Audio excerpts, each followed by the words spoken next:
നമസ്കാരം, രുചിയുടെ ലോകത്തിലേക്ക് എല്ലാവർക്കും ഒരിക്കൽ കൂടി സ്വാഗതം. പിന്നെ നമ്മൾ വന്നിരിക്കുന്നത് ചേമ്പ് കൊണ്ട് ഒരു കിടിലൻ വിഭവമായിട്ടാണ്. പാൽ ചേമ്പ്. ചേമ്പൊക്കെ കിട്ടിയാൽ എപ്പോഴും ഒരുപോലെ പുഴുക്കും ഒക്കെ വെക്കുന്നതിന് പകരമായിട്ട് ഇതുപോലെ ട്രൈ ചെയ്ത് നോക്കാം. നമുക്ക് മീൻ കറിയോ അല്ലെങ്കിൽ ചിക്കൻ്റെ കറിയോ ഒക്കെ ഉണ്ടെങ്കിൽ അതും കൂട്ടി കഴിക്കാവുന്നതാണ്. അല്ലെങ്കിൽ ഇത് ഒറ്റയ്ക്ക് കഴിക്കാൻ നല്ല ടേസ്റ്റാണ്. അപ്പം നമുക്ക് നോക്കാം ഈ ഒരു പാൽ ചേമ്പ് ഉണ്ടാക്കാനായിട്ട് എന്തൊക്കെ ചേരുവകളാണ് വേണ്ടത്, നമ്മളിത് എങ്ങനെയാണ് ഉണ്ടാക്കുന്നതൊക്കെ.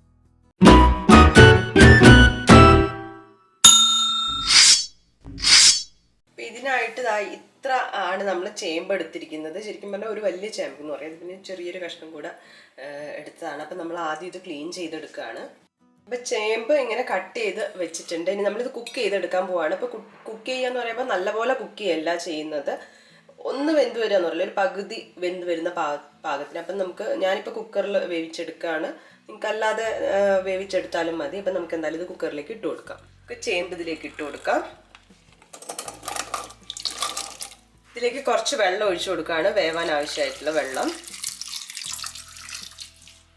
ഉപ്പിട്ട് കൊടുക്കാം. ഇനി ഇത് നമുക്ക് വേവിച്ചെടുക്കാം.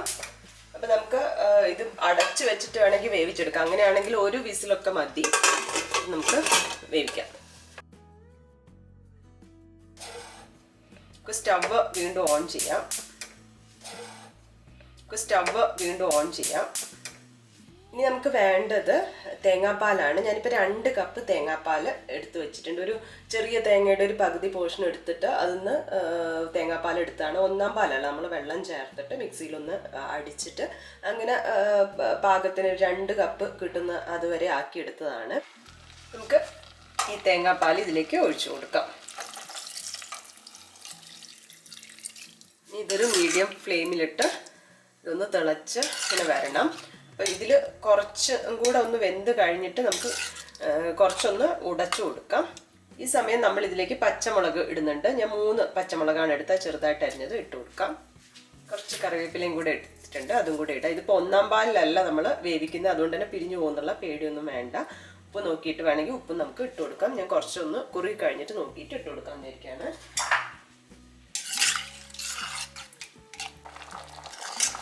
അപ്പം ഇതാ ബാക്കി ഇവിടെ വെന്ത് വന്നിട്ടുണ്ട്. അപ്പം നമുക്കിനി കുറച്ച് ഒന്ന് ഉടച്ചു കൊടുക്കാം.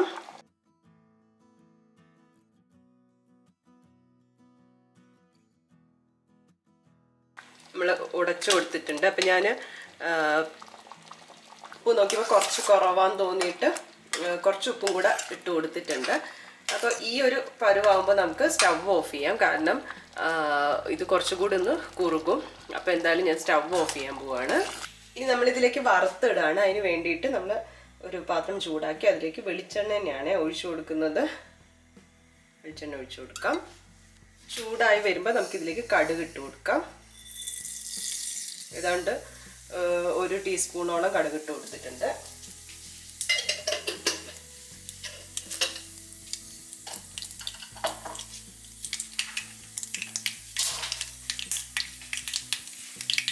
കടുക് പൊട്ടിയിട്ടുണ്ട്. ഇനി ഇതിലേക്ക് ചെറിയുള്ളി അരിഞ്ഞു വെച്ചിട്ടുണ്ട്. ഒരു 6 ചെറിയുള്ളിയാണ് അരിഞ്ഞു വെച്ചത്. വലിയ സവാള ആണെങ്കിലും കുഴപ്പമില്ല, ഞാൻ ചെറിയുള്ളിയാണ് എടുത്തത്. അപ്പോൾ അതിട്ട് മൂപ്പിക്കാം.